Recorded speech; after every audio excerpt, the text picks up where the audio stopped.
What's up guys, and welcome back to another episode of Career Mode. This is episode number 63, and we start today's episode off as per usual with some player training. That's going to be like a new saying on my channel. Starting today's episode off with some player training. And also confirmation Oliver Norwood has been sold as well. Of course, the club captain, we accepted a deal from the Italian side Frosinone in the last episode of £4.8 million.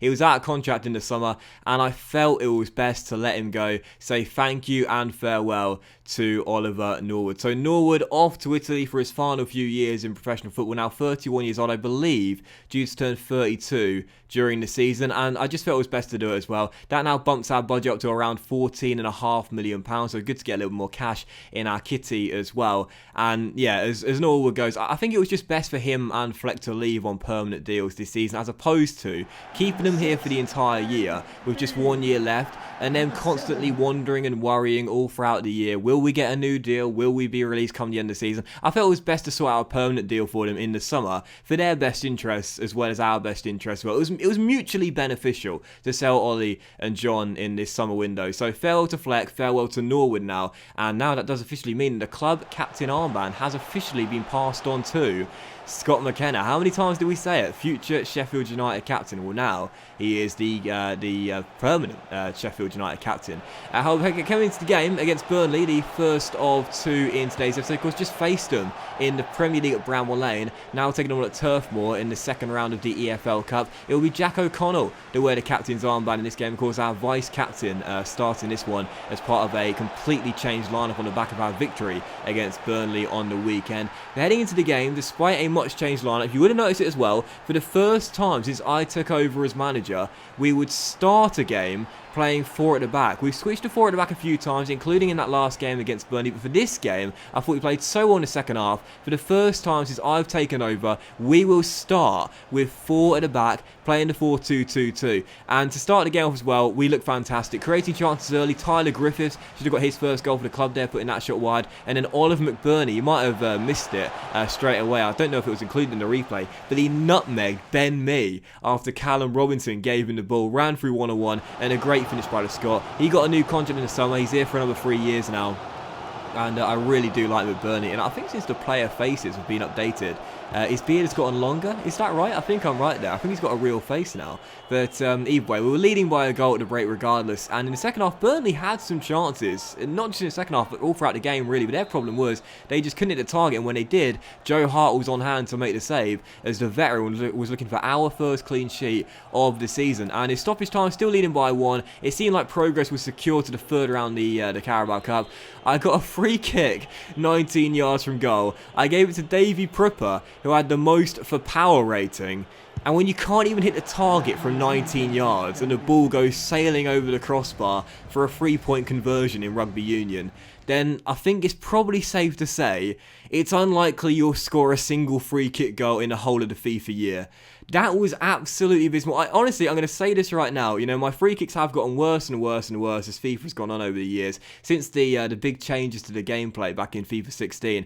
You know, back in the day, and I mean back in the day, like seriously several years ago now, back in like FIFA 11, FIFA 12, FIFA 13, I was actually, if you can believe this, guys, quite good at free kicks. But now, I can't score them for toffee. I don't think I'll score a single free kick all throughout the course of the series. But into the next round, we'll take on Fulham away at Craven Cottage in the third round, and also our Europa League group stage draw has now been done, where we have got in our group Borussia Mönchengladbach, Guimarães and FK Austria Vienna. So a German side, a Portuguese side, and an Austrian side as well, as we've been joining Group L for our first ever Europa League group draw. And I've got to say, to be honest, I think that's a pretty decent group for us. Now, of course, Borussia Mönchengladbach will be probably the strongest team in the group, the German side there. They'll be the toughest team to take out. Austria Vienna, the Austrian side, that won't be easy, especially away in Austria. I will be honest here, you'll have to forgive me, Guimarães fans, but I don't really know anything about your club. But I would say personally, we've got a very good chance of getting through that group. I really do. I think we're probably second favourites, actually. I think we're probably second favourites to get through. I'll probably put Mönchengladbach first, us second, Austria Vienna third, and Guimarães fourth. Maybe I'm being ignorant there, as I don't know much about the club, but I would personally say that's the most likely finish to the group on paper, as I would probably call it right now. But either way, I think that's a good group there. I think we can get through. You know, the board have asked us to reach the semi-finals in our first year in European football. When I saw that objective, I was thinking, bloody hell, if we get a tough Europa League group, and I mean a really tough Europa League group to start off with, we might not even get through the group. But I'll tell you this right now, even as our first ever European competition this year, I will be very disappointed if we go out of the group stage. In fact, I will be absolutely crestfallen. Is that right? Not crestfallen. Crestfallen. I'll be crestfallen if we don't make it through the Europa League group in our first ever European competition, because that group there, I think, is pretty fortuitous. And just stop with the long words, mate. Stick to the simple ones. I think we should be making it through. But still, for the second game of today's episode here, we would take on Chelsea away at Stamford Bridge for the final game of August. And heading into this game, as we know, our battles with Chelsea are, of course, very, very good every single game. But 5 minutes in, after starting with a 4-2-2-2 once again, we would fall behind courtesy of Lautaro Martinez. You remember last season, he and Ivan Toney had their own individual battle for the top scorer in English football. In the end, Toney won out by just a couple of goals after scoring 40, a record-breaking 40 in the Premier League. But Martinez still had an amazing year. As Chelsea won the FA Cup, he was the top scorer in the FA Cup as well, and he made it 1-0 just 5 minutes in. Chelsea in front very early on. We did have the ball in the back of the net as well, but sadly it was ruled out for offside as Ollie Shaw straight into an offside position. But in the 30th minute, they could have gone 2 goals up, Chelsea. Great save by Henderson, and then N'Golo Kante firing that shot just over the bar. And as we were down by a goal at the break, really, we were lucky to only be down by a goal. Chelsea were looking stronger, they were looking fitter, they were looking fresher, they were looking a far more motivated side. And in the second half, just 9 minutes after the restart, Lautaro Martinez, do it to me once again, because I don't even mind when I can see goals like that. You guys know I'm a sucker for a nice assist, even when the AI do it. What a back heel by Martinez to get an assist to his goal as well, into the path of Olmo, who fires it past Dean. 2-0 Chelsea. But at this point in the second half, they were just mocking us. They were just doing so many flare passes out there, and they would score with 22 minutes to go to make it 3-0. Serge Gnabry stirring the pot like James Harden. What a lovely finish. But really, Chelsea were just absolutely toying with us in the second half. We were down by 3 with 22 minutes to go, and we were getting absolutely dominated by the Blues. We would get a consolation goal.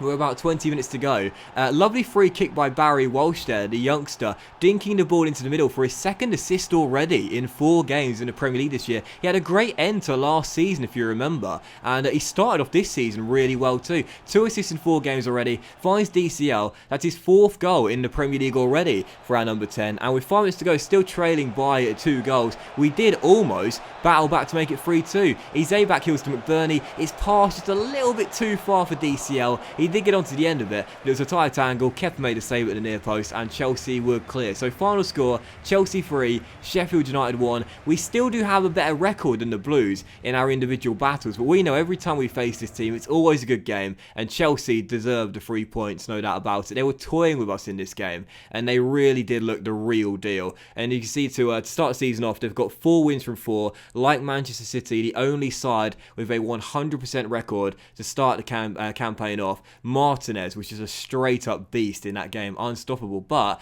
it is now 2 defeats in our first 4 games in the Premier League. No clean sheets in the Premier League to start off with, and I was thinking, well, I'm glad that Morelos has started off with 2 goals and has definitely hit the ground running. I'm really liking Wilfred Ndidi, and I'm sure Ndidi is going to be a really good player in this Sheffield United team with the stats he's got. Maybe, after spending big on those 2 players, I was looking in the wrong area, and we should have been looking for a new centre-back. 8 goals conceded in our first 4 games already. That's an average of 2 going in every game.